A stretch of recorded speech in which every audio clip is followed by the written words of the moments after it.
tayo magmarites. Yung kay Tulfo naman, again, si Kiko Barsaga, si Represent Kiko Barsaga, meron na naman siyang, meron na naman siyang post. Ang sabi niya, konting issue lang, galit agad si Idol Tulfo. Pero yung anak niya, sa Congress, puro party-party lang. Wala siyang magawa. Totoo to guys. Nakita niyo ba yung pagbabatikos ni Ben Tulfo kay Raf? Sumputang Raf. Kay Raf, di ba?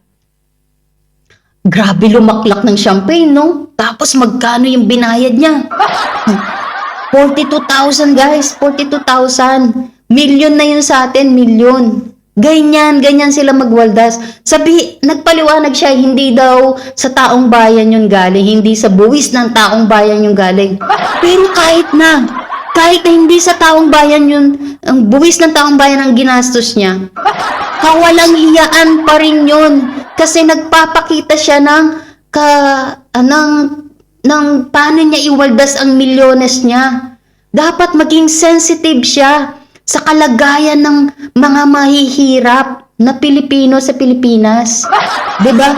Kung gusto niya pala yung lifestyle niya ganyan, party-party lang, putang ina, wag na siyang magpolitiko.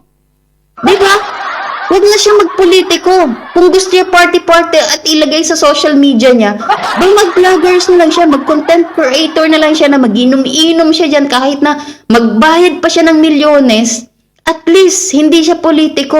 Putang ina, politiko siya. Dapat maging sensitive ka sa kalagayan ng mga Pilipinong mahihirap. Hindi, di ba?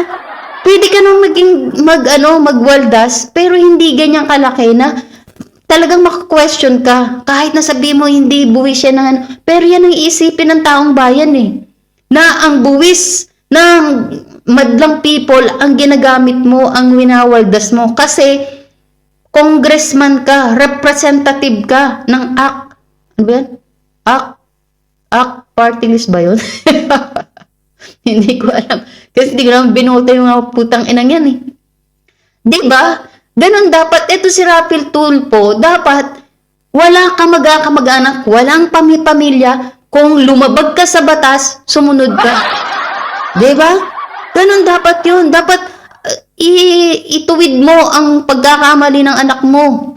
Hindi yung magagalit-galitan ka pa. Putang ina. Senador ka na nga Ewan ko ba, dapat si Ben Tulfo na lang dyan. Teka sa inyong dalawang inutil kayong Erwin Tulfo tsaka Raffy Tulfo. Putang